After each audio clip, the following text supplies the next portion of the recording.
ខ្ញុំមកលេងតើបលេងបលេងចាសានទៅឥឡូវហើយខ្ញុំអត់ជួយខ្លួនទេខ្ញុំពេញញ៉ាំទៅលះហើយចាលះហើយអូយអូយ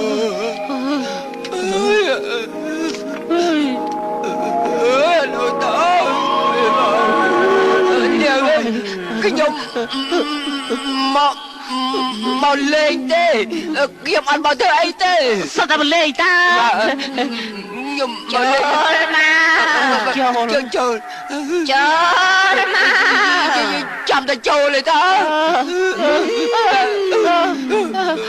យទៅអើយ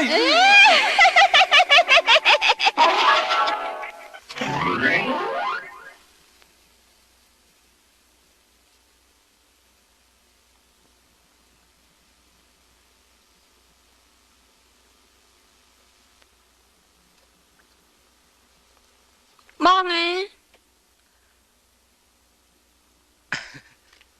មានកាយអូនថ្ងៃនេះខ្ញុំខត់ពូហើមនឹងពូឡូតូឲ្យមកញ៉ាំបាយផ្ទះយើងមកពេលអូអើយពីស្រាប់តែមកដល់មុនយើងទៅមកមែនហើយមកដល់មុនយើងទៀតអូទាំងពីរអញ្ជើញឡើងមកបាទពូបាទ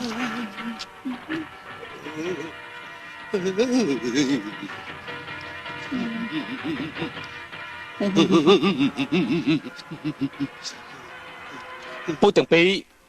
មកលេងផ្ទះខ្ញុំម្ដងមិនក៏ផ្អើលអញ្ចឹងបាទតាពិតណាស់ខ្ញុំក្តៅខ្លួនទេតាត្រូវព្រៀងធីតាអូនមើលរៀបចំបាយទឹកជូនលពូពិសាផងចាលពូចាំមកផ្លែតណាបាទមកផ្លែតអូខ្ញុំទៅជួយរៀបចំដែរបាទអើយយើងមិនទៅយ៉ាងណាយ៉ាងណីទេជប់នេះបងមែងអញអើយ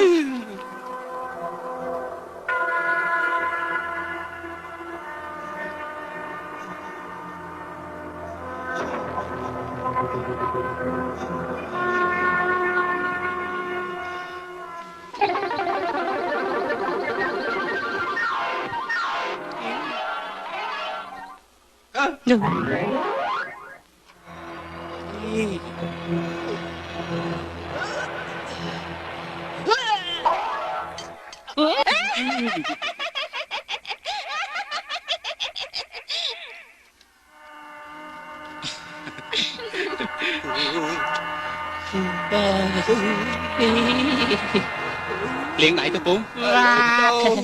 ไตรปีศาจไตรโรละเวิร์ก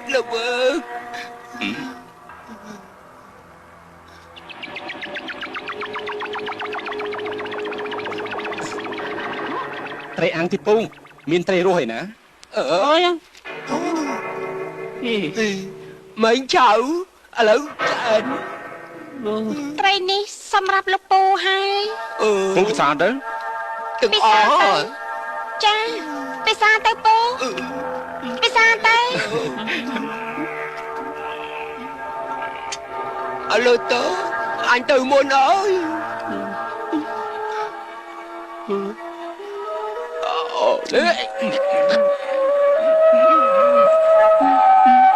nhanh tới bù chúng ngồi chân bà xa thêm tiếp tới bà xa tới dạ thưa bố bà bồn nhóm bà cài thơm hộp nữa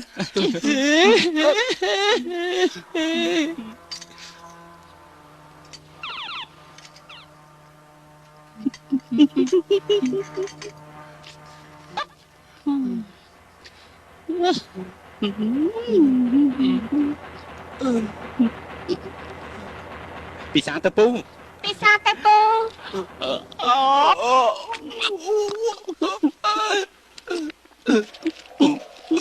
ឥឡូវតូទៅបាត់នៅទៅបាត់ហើយ ឆ្កាញ់ទេ អូយ៉ាងម៉េចអូន អូនចេះតែមិនស្រួលខ្លួនទេ អញ្ចឹងពូអញ្ជើញពិសាទៅណា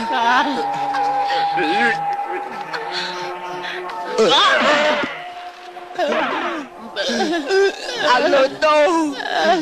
ទៅយើង អូនម្លាអូនមរៃទឹកដា រួចមិនទៅបងចេញមកពីភ្នំពេញយូរហើយឯង អូបងទៅម្ដងទេអូនម្លាសុខសប្បាយជាទេ ចាបងស្តុកកាយតែមិនសូវសប្បាយចិត្តទេ ហេតុអីបានជាអញ្ចឹង រឿងอะไรវែងឆ្ងាយណាស់ខ្ញុំមិនអាចជម្រាបបងពេលនេះបានទេព្រោះ ណៃចុះអូនមិនមកឆ្លើយនឹងសំណួរនេះក៏បានដែរ រឿងនេះខ្ញុំនៅតែស្រឡាញ់រាប់អានបងដដែល អូនម្លាអូនមរៃទឹកអញ្ចឹងមិនខ្លាចបាក់កម្លាំងទេ បងឆាវ័នការងារមេផ្ទះចាំបាញ់ខ្ញុំត្រូវទៅធ្វើ តែពេលនេះទុកឲ្យបងជួយរែកអូនវិញ ចា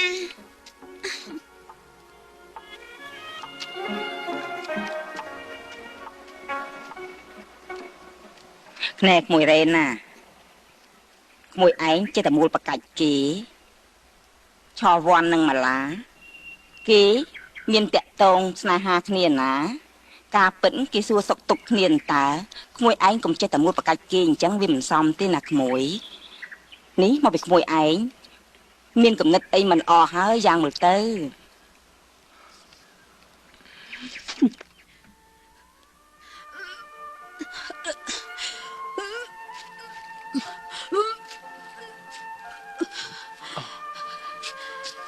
អូនម្លាអូនយ៉ាងម៉េចហ្នឹង ប្រុសកំសា អូនម្លាទោះបីអូនជាស្ដីបងយ៉ាងណាក៏ដោយក៏បងមិនខឹងនឹងអូនដែរព្រោះបងខុសហើយ មិនត្រឹមតែទទួលកំហុសចិត្តទីរត់ដែលចាប់កំណើតនេះតែដោះស្រាយយ៉ាងណា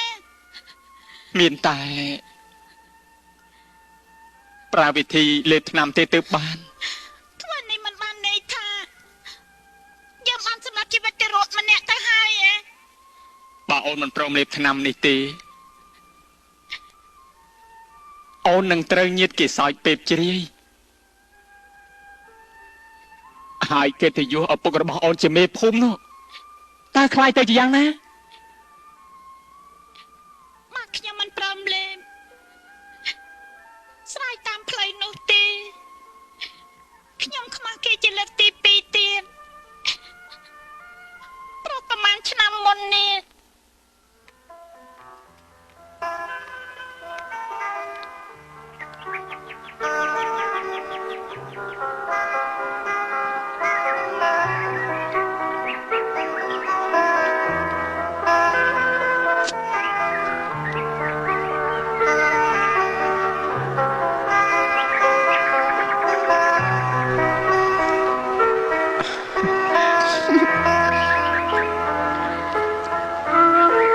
ខ្ញុំសូមសច្ចាថា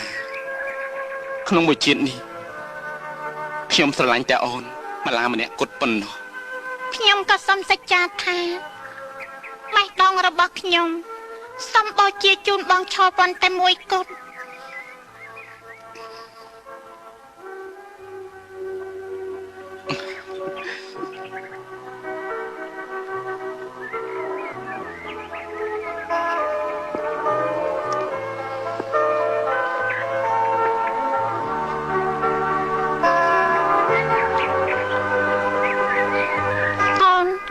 ស្នេហាយើង